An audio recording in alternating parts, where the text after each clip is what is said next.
बिस्मिल्लाहिर्रहमानिर्रहीम। अस्सलाम वालेकुम जी। आप देख रहे हैं मेरा YouTube channel it's Yasir vlog और मैं हूँ आपका होस्ट मोहम्मद यासिर। आज का व्लॉग जो है हमारा वो एजुकेशन टॉपिक से थोड़ा सा हटकर है, क्योंकि आप लोग जानते हैं कि पहली 2-3 वीडियोस जो हैं वो मैंने एजुकेशन पर अपलोड की थी। तो आज की जो हमारी वीडियो है ना, ये थोड़ी सी मुख्तलिफ होने वाली है और मैं ये ज़रूरी समझा था कि इस चीज़ पर ये वीडियो बना दूँ। एक देखें, आप सबके इल्म में है कि इलेक्शन जो है वो सर पर है और हर एक बंदा अपनी जो है ना वो जान माल सब की बाजी लगा रहा है ताकि वो इलेक्शन विन करे, हर एक कैंडिडेट जो है। और वहीं पर हमारे जो कुछ भोले भाले लोग हैं वो भी आपस में लड़ मुड़ रहे हैं, आपस में लड़ भिड़ रहे हैं कि जो है ना इसको वोट देना, इसको देना चाहिए, इसको देना चाहिए। तो हर एक की राय अपनी होती है। तो मैंने सोचा मैं भी क्यों ना अपनी राय आपके सामने रख दूँ। अपनी मैं इस बातचीत का आगाज़ एक हदीस पाक मफ़हूम से करना चाहता हूँ कि जिसमें अल्लाह के नबी ने फरमाया है कि तुम में से अगर कोई शख्स ये जानते हुए भी अपनी कौम की मदद करता है कि वो उसकी कौम गलत कर रही है, ये सब जानते हुए भी वो अपनी कौम की मदद कर रहा है, तो वो ऐसे है गोया जैसे वो एक ऊँट की दुम को पकड़ ले जो ऊँट कुएं के अंदर गिरने वाला हो और वो खुद भी जा गिरे। ये बात छोटी नहीं है।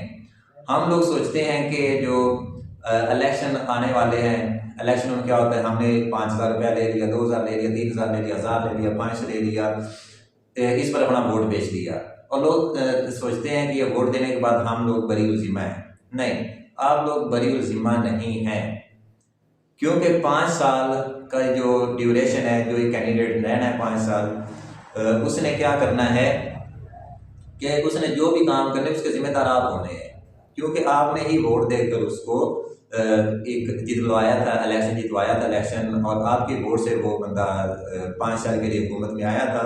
तो इसके जिम्मेदार कहीं ना कहीं आप ही हैं। तो हदीस आपके सामने मैंने रख दी थी पहले ही। देखें, हमें नहीं पता होता कि किसी बंदे का किरदार कैसा है, किसका कैसा है, किसका कैसा है।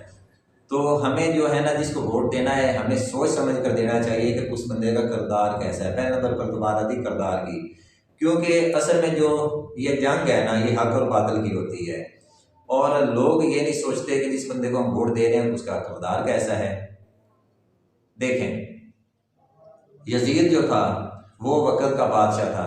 इमाम हुसैन अलैहिस्सलाम ने उसकी मुखालफत की थी, और मुखालफत क्यों की थी वो आपको भी पता है, मुझे भी पता है। क्योंकि इमाम हुसैन से जब वो मरवान ने कहा कि बैत करो यजीद की, तो इमाम हुसैन ने फरमाया कि मैं बैत नहीं कर सकता, क्योंकि वो जानी था, शराबी था, वो तारके शरीयत था। तो इमाम हुसैन ने कहा कि मैं उसकी जो है वो बैत कैसे कर सकता हूँ। जिनके घर में शरीयत उतरी है, जिनके घर में कुरान उतरा है, जिनके घर में अल्लाह के नबी का दीन उतरा है, वो एक किसी तारके शरीयत के बंदे के हाथ पर बैत कैसे कर सकता है। ये बात सोचने वाली थी। तो उन्होंने कहा कि मैं नहीं करूँगा। अब देखें, उस वक्त बैत थी और आज का ये वोट है, ये एक चीज़ है। अगर हज़रत इमाम हुसैन उसको वोट दे देते तो वो यजीद तो बाद से बन चुका था पहले ही। अगर इमाम हुसैन उसके हाथ पर बैत कर लेते, उसको वोट दे देते, उसको सपोर्ट कर देते, तो ये इस्लाम तकरीबन वहीं पर ही ख़त्म हो जाता। लेकिन इमाम हुसैन अलैहिस्सलाम ने वहाँ पर वोट नहीं दिया, उसकी बैत नहीं की और अपना सर कटवा लिया हक की खातर, दीन की इशाअत की खातर, दीन की बुलंदी की खातर। और हम क्या करते हैं, हम तो 1,000 रुपये पर बिक जाते हैं, हम तो घी की बाटी पर बिक जाते हैं। हम लोग, नाम हमारा हुसैनियत है, काम हमारी यजीदियत वाले हैं। और देखें, ये थोड़ी सी बात मैंने सख्त कर दी। अब आपके सामने मैं एक बात करने जा रहा हूँ कि ये वोट्स देने से पहले सोच समझ कर दे कि कौन सा बंदा जो है जिसको हम वोट दे रहे हैं, क्या वो इस वोट का हकदार है या भी नहीं है। वोट उस शख्स को दें जिसके बारे में आपको पता हो कि ये शरीयत का तारक नहीं है, जिसके बारे में आपको पता हो कि ये हुज़ूर सल्लल्लाहु अलैहि वसल्लम के दीन का मजाक नहीं बनाने वाला, जिसके बारे में पता हो कि जब कभी ख़त्म नबूवत पर डाका पड़े या कभी कोई शरीयत पर डाका पड़े तो ये बंदा असेंबली में खड़ा होकर दुनिया के सामने हमारे नबी सल्लल्लाहु अलैहि वसल्लम की इज़्ज़त पर बात करे। तो हमारे यहाँ ऐसा समझा ही कुछ नहीं जाता। लोग आजकल के जो है वो सड़कों पर बिक जाते हैं, नालियों पर बिक जाते हैं, सोलंग पर बिक जाते हैं। उनके नज़दीक जो है वो इस्लाम तो अब कुछ मायने नहीं रखता है, तो जिसको दिल करता है वो वोट दे देते हैं। अब जो हुक्मरान है इनको भी चाहिए और जो ये वोट लेने वाले हैं इनको भी चाहिए कि अवाम की उम्मीदों पर पूरा उतरे। लेकिन ये 5 साल में बस उसी वक्त आते हैं हमारे दरवाज़ों पर जिस वक्त इनको वोट चाहिए होता है। उसके बाद ये ना कभी हमारे दरवाजे पर आते हैं, ना कभी मैंने इनको गली में देखा है, ना किसी मैंने मोहल्ले में देखा है, और ना ही मैंने, हाँ उस वक्त इनको फौतियाँ याद नहीं आ रही होती, उस वक्त इनको कोई किसी की खुशी गमी याद नहीं आ रही होती। अब इलेक्शन नज़दीक है तो मैंने देखा है कई लोग जो हैं वो दरवाज़ों पर जाते हैं, फौतियों पर जो 40-40 दिन, महीना 2 महीने पहले फौतगी हो चुकी है उसकी तज़ियत करने आप जा रहे हैं। अब उसके साथ कोई, और हमारी जो है ना कौन भी बोली बाली सी है, वो क्या करती है, वो इनकी बातों में आ जाती है और राज़ी हो जाते हैं कि चौधरी साहब, बडेरा साहब, फलाना साहब हमारे जो है ना वो दरवाजे पर आए हैं हमारे साथ तज़ियत करने के लिए। ओ भाई, वो आपके साथ तज़ियत करने नहीं आए हैं, वो आपको बेवकूफ़ बनाने आए हैं। उन्होंने आना है आपके दरवाजे पर, आपने उनको चेक कापी दो पेश कर देने हैं, उसके बाद थोड़ी सी बातचीत होनी, तज़ियत हो जानी, 4 दिन बाद उन्होंने वोट लेने के लिए आपके पास कोई नुमाइंदा भेज देना है ताकि आप लोग जो है वो वोट उसको दें, और आप लोगों ने वोट दे भी देना है कि वो मेरे बाप दादा की या फलां जो हमारा फौत हुआ था उसकी तज़ियत बनाया था। तो खुदारा होश के ना करने, ये वही लोग हैं जो हमारे दरमियान रह रहे होते हैं लेकिन हमें ये कोई फ़ायदा पहुँचा नहीं रहे होते, बल्कि हमसे फ़ायदा ले रहे होते हैं।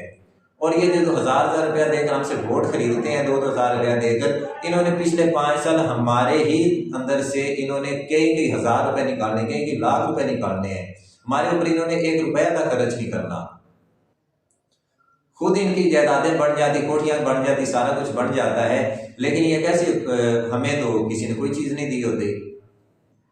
कितने नौजवान होते हैं जो रोज़गार की तलाश में सड़कों पर घूम फिर रहे हैं, कितने नौजवान हैं जिन्होंने खुदकुशियाँ कर ली हैं, कितने नौजवान हैं जो अंदर से टूट चुके हैं रोज़गार की तलाश में। इन लोगों के पास जो वैकेंसी आती है बेच देते हैं उसको। ये चाहे तो लगवा सकते हैं, इलाके से गुर्बत को ख़त्म कर सकते हैं, लेकिन ये नहीं करना चाह रहे। करेंगे क्यों? क्योंकि अगर लोग अपने पैरों पर आ गए, लोगों की मईशत बेहतर होगी तो इन लोगों का तो कारोबार ठप हो जाना है। तो ये कुछ बातें थी जो आपके साथ मैंने डिस्कस करनी थी। अगर कोई मेरी बात बुरी लगी हो तो माजरत, लेकिन एक दफ़ा इन बातों को सोचना ज़रूर। और खुदारा मैं आपसे एक दफ़ा हाथ जोड़ कर रिक्वेस्ट करता हूँ कि इस दफ़ा वोट देने से पहले ये लाजमी सोच लेना कि वोट का हकदार कौन है, और कभी भी 1000-2000 के पीछे अपने ज़मीर को ना बेचना।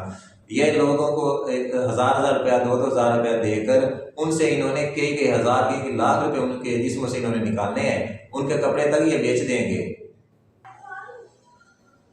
देखें, इस दफ़ा वोट ज़मीर को आता है और अपने ज़मीर को झंझोड़ें, और वोट जिसको देना है आप लोगों ने उसके बारे में सोचें कि वो कौन बंदा जिसको हमने देना है, कौन सा हकदार है।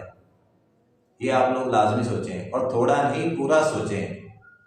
इसमें आपका भी फ़ायदा है, आपकी आने वाली नस्लों का भी फ़ायदा है, ताकि क़यामत वाले दिन आपको अल्लाह के सामने शर्मिंदा ना होना पड़े। अगर उस दिन ये सवाल हो गया कि ये बंदा तुम जानते थे कि ये ज़ानी था, ये शराबी था, ये बदकार था, बददयानत था, तूने फिर भी इसको वोट दिया, तूने फिर भी इसको इक़्तिदार में आने के लिए जो है इसकी मदद की, तो फिर क्या उसको जवाब दोगे? थोड़ा नहीं, इसको बहुत सारा सोचें। ये छोटी बात नहीं है जो मैंने आप तक पहुंचा दी है। तो काइंडली इस बात को पर गौर करना और इस दफ़ा वोट सोच समझ कर देना। इंशाल्लाह नेक्स्ट टाइम आपके साथ फिर एक नए व्लॉग के साथ हाज़िर होऊंगा, और उम्मीद करता हूँ आपको ये व्लॉग पसंद भी आया होगा। तो कोशिश करना नेक्स्ट व्लॉग को देखना, और इंशाल्लाह नेक्स्ट व्लॉग भी इन्हीं बातों पर होगा।